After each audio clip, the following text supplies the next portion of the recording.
dai sekarang menjelaskan Isra Mi'raj itu tanpa maraji, tanpa ilmu, tanpa dasar. Contoh, ada dai yang ngomong begini, turun Jibril membawa cawan terbuat dari emas berisi air dari sorga, dibelah dada Nabi Muhammad, diambil hati Nabi, dibersihkan dari kotoran, disucikan.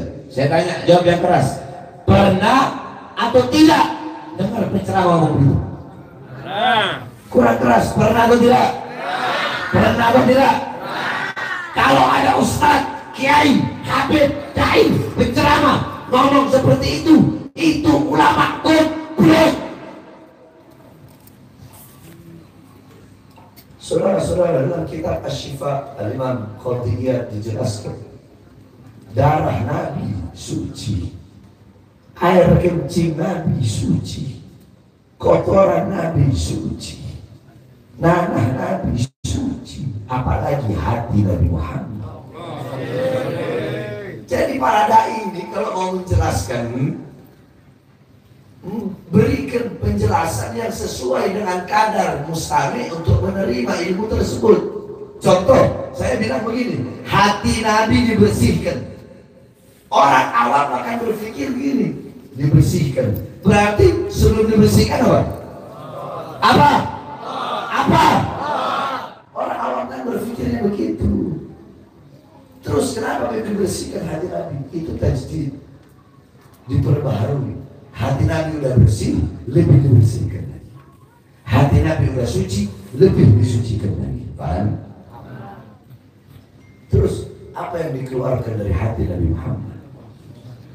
Nabi Muhammad rahmat lil alamin. Nabi Muhammad rahmat bukan hanya sesama Islam, bukan hanya sesama manusia, bukan hanya sesama makhluk, bukan hanya sesama makhluk, tetapi rahmat bagi seluruh alam semesta. Saya tanya, jawab yang keras, iblis itu makhluk atau bukan? Makhluk atau bukan? Nah, yang dikeluarkan oleh Jibril adalah rahmat Nabi untuk iblis. Agar apa? Agar tidak ada celah bagi iblis untuk bisa menggoda baginda Nabi besar Muhammad. Saya kasih kalian marojinya. Buka kitab An-Nujjar, kitab As-Siraj Al-Wahaj fi Haqaiqil Mi'raj, karangan Imam Abu Ishaq Muhammad bin Ibrahim An-Nu'mani Asy-Syafi'i. Kemudian kitab Al-Mi'raj, karangan Imam Abdul Karim Al-Bushairi. Kemudian kitab Ar-Risalah fil Mi'raj, karangan Imam Abdul Hasan Ali bin Muhammad Al-Lakhmi. Kemudian kitab Al-Ayah Az-Zahimah Al-Bahira fil Mi'raj Sayyid Ahli Dunya wal Akhirah, karangan Imam Al-Hafidh Samsuddin Muhammad ibn Yusuf Asy-Syami Ad-Dimashqi. Satu lagi kitab beliau Al-Ayah Al-Bayyinat fil Mi'raj Sayyid Ahli Ardi was Samawat. Kemudian ada lagi kitab An-Nurul Wahaj fi Kisah Isra wal Mi'raj, karangan Imam Ali Zain Al-Abidin bin Muhammad Al-Hadi Al-Barzanji. Beliau adalah kakek daripada pengarang Maulid Barzanji. Nah, itu kitab tadi disyarahkan oleh cucunya, diberi nama kitab Tajul Ibtihaj ala Nuril Wahaj, karangan Imam Ja'far bin Ismail Al-Barzanji. Kemudian ada kitab Qissatul Mi'raj, karangan As-Said Usman Syafa ibn Muhammad Syafa. Kemudian ada kitab Afdalul Manhaj fi Isbat Isra wal Mi'raj, karangan Imam Al-Hafidh Asy-Syaikh Abdullah Mustafa Al-Maraghi. Kemudian ada kitab Daw'us Siraj fi Fadli Rajab wa Qissah Al-Mi'raj, karangan Imam Sayyid Muhammad Amin Al-Kurdi. Biasanya kalau daerah Jawa Barat, daerah Banten, itu pondok-pondok pesantren salaf, kiai-kiai salaf, santri-santri salaf, kalau bulan Rajab pasti menghatamkan kitab tersebut. Ngaji pasaran bahasanya kita. Ngaji pasaran menghatamkan kitab Daw'us Siraj, karangan Syekh Muhammad Amin Al-Kurdi. Kemudian ada kitab Minhajus Syami, Mukhtasar Mi'rajus Syami, karangan Asy-Syaikh Yusuf bin Ismail An-Nabhani. Kemudian ada lagi kitab Qissatul Mi'raj, karangan Imam Najmuddin Al-Ghaiti. Kemudian ada kitab dihasyiahkan oleh Imam Ahmad Abil Barakat Ad-Dardir. Nah, kalau di Betawi biasanya ulama-ulama Betawi kalau bulan Rajab pasti kebanyakan itu mengkhatamkan kitab Hasyiyah Ad-Dardir karangan Imam Ahmad Abdul Barakat Ad-Dardir. Jadi kalau di Jawa Barat, Banten itu Tauqus Siraj fi Fadli Rajab wa Qisah Mi'raj. Kalau ulama Betawi biasanya Hasyiyah Ad-Dardir. Nah, itu matanya namanya Qissatul Mi'raj karangan Imam Najmuddin Al-Ghaiti. Kemudian ada lagi kitab Nailul Muna wal Ghaya As-Sa'ul fil Mi'raj Sayyidina Al-Mukhtar Ar-Rasul karangan Imam Muhammad bin Ja'far Al-Kattani. Kemudian kitab Al-Mi'raj An-Nabawiyah karangan Syekh Hasan Asy-Syati. Kemudian kitab Hulal Ad-Dibaj Al-Matruza fil Isra wal Mi'raj karangan Imam Ahmad bin Muhammad Ar-Rahwani At-Tatwani. Kemudian kitab Mu'jizatul Kubra li Sayyidil Anbiya karangan Imam Syekh Nafi' Al-Jauhari. Kemudian kitab Yawaqid Taj Al-Wahaj fil Isra wal Mi'raj karangan Imam Muhammad bin Muhammad Al-Hadi Al-Kattani. Kemudian ada lagi kitab Al-Anwar Al-Mahiyah fil Mi'raj Khairil Bariyah karangan guru kami Imam besar Ahlus Sunnah wal Jamaah Abuya Sayyid Al-Habib Muhammad bin Alwi Al-Maliki Al-Hasani Al-Maki. Kalian pelajari kitab tersebut, maka kalian akan mendapatkan pemahaman yang jelas, yang rinci tentang kejadian Isra wal Mi'raj. Intinya saudara-saudara, Allah undang dan saya kalau mau jelasin Isra wal Mi'raj 1 bulan gak bakal habis. Saya aja ngajar Ihya, saya ngajar Ihya itu 7 tahun ngajar Ihya itu gak selesai sampai sekarang, belum selesai saya ngajar Ihya. Karena saya kalau menjelaskan berkalimat contoh ayat Subhanalladzi asra bi 'abdihi lailan minal masjidil haram minal masjidil aqsa. Subhana bima'na tanzih, ay tanzihullah min kulli su' bara'alillah min kulli naqsin. Dan kalau saya menjelasin waktu habis, saya lagi sakit. Jadi intinya saja, intisari Isra Mi'raj, Allah undang Nabi Muhammad untuk menerima satu perintah yang mulia, perintah yang agung, perintah yang utama, perintah yang dimana ketika Allah memerintahkan perintah-perintah yang lain cukup melalui Quran. Jawab yang keras. Allah perintahkan haji melalui apa? Melalui apa? Melalui apa? Saya lagi sakit, tapi saya semangat demi umat. Ini orang kok lemes, kayak mental kerupuk gitu. Allah perintahkan haji melalui apa? Melalui apa? Allah perintahkan puasa melalui apa? Melalui apa? Sedekah, jihad, amar ma'ruf, nahi munkar, melalui Quran. Tapi ketika Allah perintahkan perintah yang satu ini tidak cukup melalui Quran. Allah undang langsung Nabi Muhammad untuk menerima perintah tersebut. Al-Abd, Subhanalladzi asra bi 'abdihi. Al-Abd yani Al-Abd hamba yang utuh. Ra'a bi 'alatil 'ilm, sami'a bi 'alatil 'udhun, takallam bi 'alatil lisan, masaka bi 'alatil yadin, masya bi 'alatil rijlin, syaqa bi 'alatil qalb. Al-Abd itu hamba yang utuh, melihat dengan alat mata, mendengar dengan alat telinga, berbicara dengan alat lidah, menyentuh dengan alat tangan, berjalan dengan alat kaki. Berarti Nabi Muhammad Isra Mi'raj dengan jasad dan juga ruh. Saya tanya, apakah bisa kalau cuma ruh saja melihat dengan alat mata? Sebaliknya, apakah bisa jasad tanpa ruh melihat dengan alat mata? Berarti Rasulullah dalam keadaan sadar yaqdatan, dalam keadaan terjaga, jasadnya, ruhnya berjumpa langsung. Ra'a Azizul Wahhab bila hijab, berjumpa dengan Allah tanpa setitik pun penghalang untuk menerima perintah yang mulia ini. Saking begitu utama perintah tersebut. Apa perintah itu? Apa perintah itu? Apa perintah itu? Makanya jaga kau punya sholat, perhatikan kau punya sholat, utamakan kau punya sholat, dahulukan kau punya sholat. Kita orang-orang sekarang di masjid-masjid, di musola-musola terdengar hayya as-salah, hayya as-salah, panggilan Allah, ayo sholat. Kau yang berdagang, berhenti dulu dagangnya. Kau yang punya toko, tutup dulu tokonya. Kau yang duduk di atas kursi kekuasaan, angkat tangan, berdiri. Ayo kembali kepadaku. Tetapi mendengar panggilan Allah, dia tahu panggilan Allah. Yang berdagang tetap dengan dagangannya, yang urusan dunia tetap dengan urusan dunianya, hartanya, pangkatnya, jabatannya, tahtanya. Mereka mengabaikan panggilan Allah dan lebih memilih panggilan perutnya. Orang-orang seperti ini bagi saya nilainya, harganya sama dengan sesuatu yang keluar dari perutnya. Apa sih Allah minta? Satu hari kalian punya waktu berapa jam? 24 jam. Jawab yang keras.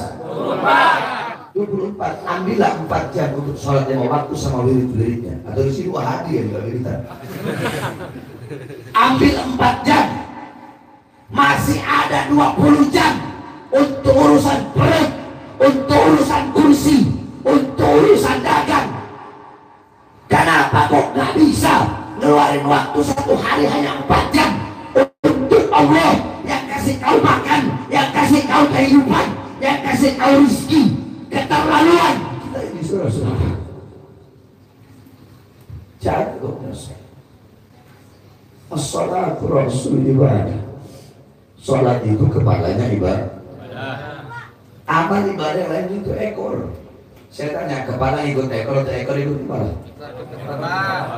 Berarti baik buruknya amal ibadahmu tergantung dari kalau kau punya sholat bagus, kau punya sholat baik, kau punya sholat sempurna, maka seluruh amal ibadahmu bakal baik walaupun amal ibadahmu sedikit. Sebaliknya, kalau sholatmu rusak, sholatmu hancur, sholatmu tidak sempurna, maka amal ibadahmu hancur, rusak, tidak sempurna walaupun amal ibadahmu banyak. Berarti apa?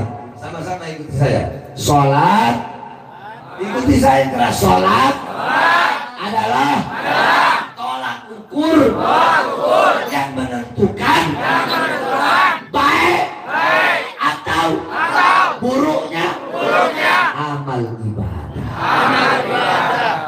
Jadi amal ibadahmu baik buruk dia tergantung daripada sholat.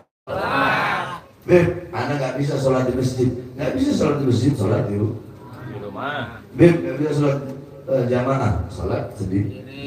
Beb, nggak bisa sholat awal waktu, sholat tengah. Beb, nggak bisa sholat tengah waktu, sholat akhir. Beb, nggak bisa sholat berdiri, sholat. Beb, nggak bisa sholat duduk, sholat. Yang penting jangan engkau tinggalkan sholat. Babi pernah ngomong begini dalam asar. Kata Babi, ana syarra dabbah. Aku binatang paling buruk, aku binatang paling hina. Tetapi sehina-hinanya aku, seburuk-buruknya aku, ada lebih buruk dan lebih hina dari aku. Siapa? Aku lebih mulia, kata Babi, dari orang yang meninggalkan sholat 5 waktu dengan sengaja. Jadi kalau ada orang meninggalkan sholat, bukan babi, bukan. Lebih babi jadi babi. Paham? Jawab coba yang keras. Kalau RT nggak sholat, RT apa? Kurang keras, RT apa? RW nggak sholat, RW apa? Lurah nggak sholat, lurah apa? Camat nggak sholat, camat apa? Bupati nggak sholat, bupati apa? Wali kota nggak sholat, wali kota apa?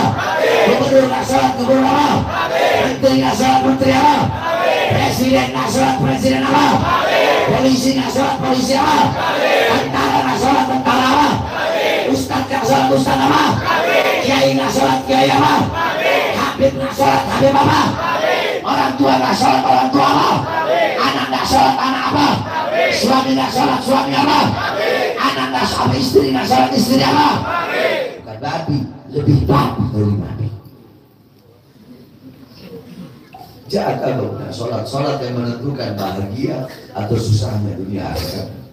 Sholat yang menentukan selamat atau celakanya dunia akhirat. Sholat yang menentukan beruntung atau ruginya dunia dan akhirat. Maka jaga kerukunan sholat. Tidak ada alasan, saudara-saudara. Tidak ada alasan apapun bagimu kalau kau telah meninggalkan sholat. Tidak ada alasan untuk tidak mengqadha sholat yang telah kau tinggalkan. Tidak ada alasan. Sampai dalam kitab dijelaskan Wali yang menjemput, tahu kan wali menjemput? Nah itu kan zawal akal, hilang akal, sehingga mereka nggak wajib sholat.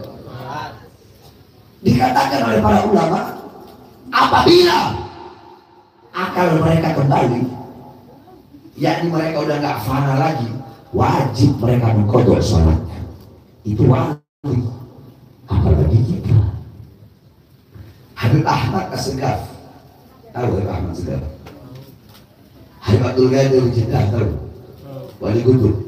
Nah Habib Ahmad itu abahnya beliau. Pernah sholat subuh, sholat subuh di rakaat akhir kalau kita syahud, tiba-tiba fana, lupa segala-galanya. Saking nikmat, saking khusyuk, lupa.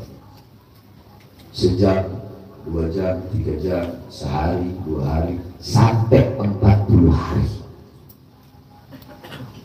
40 hari lewat, matahari terbit, baru dia sadar. Astagfirullah.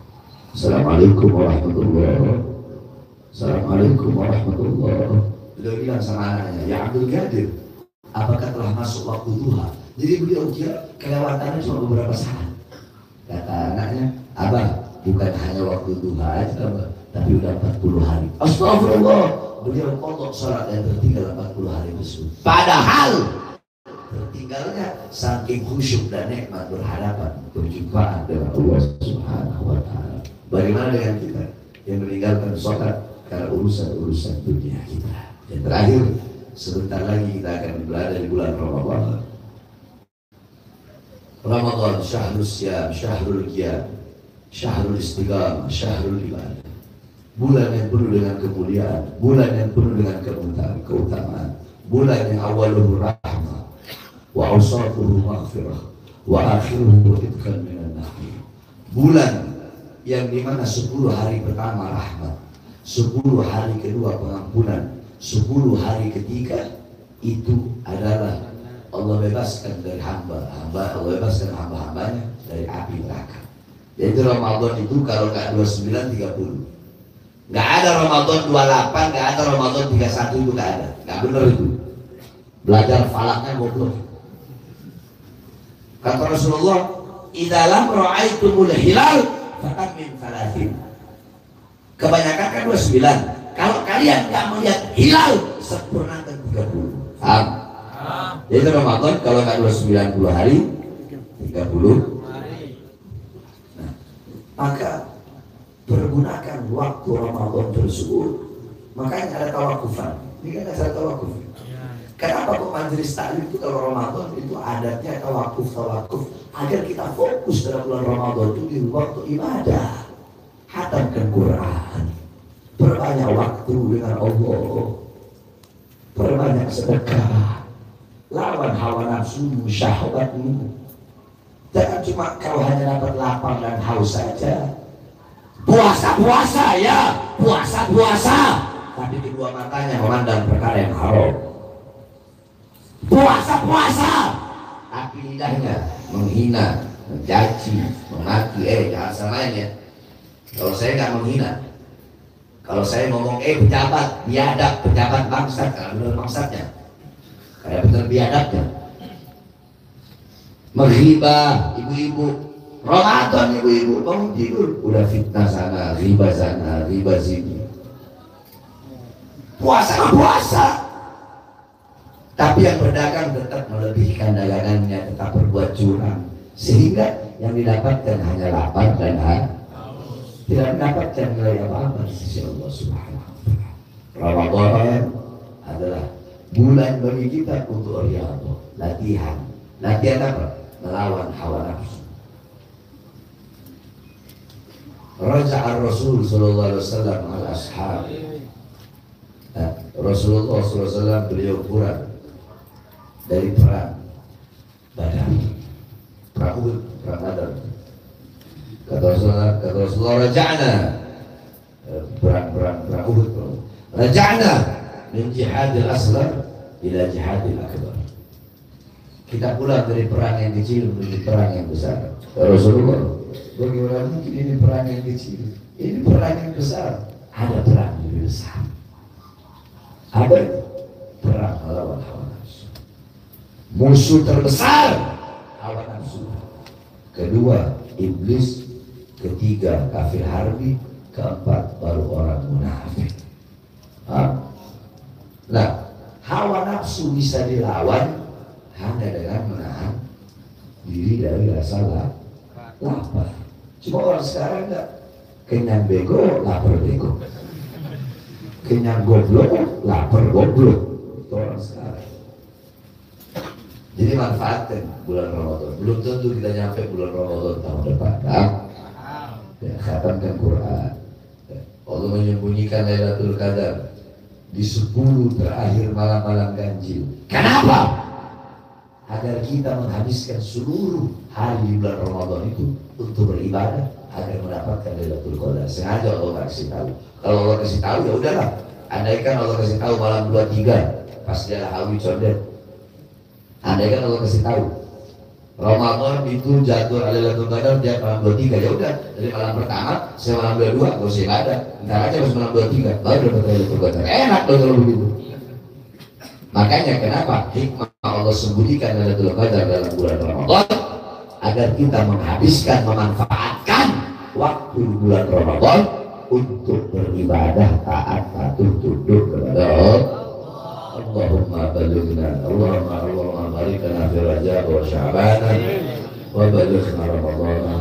Allahumma bariklana fi Rajab wa Sya'ban wa balighna Ramadan. Allahumma iftah li hadzal majlis. Amin. Wa li ahlihi. Amin. Wa li ahli hadzal majlis. Amin. Allahumma iftah lahum. Amin. Futuhat al-arshiyah. Amin. Wa rahmah. Amin. Wal barakah. Amin. Wal hidayah. Amin. والعناية ورزق الواسع واشرفهم وكرمهم برؤيا جدنا سيدنا المصطفى وصلى الله على سيدنا محمد وعلى آله وصحبه وسلم. الحمد لله رب العالمين. إن شاء الله العفو منكم. السلام عليكم ورحمة الله وبركاته.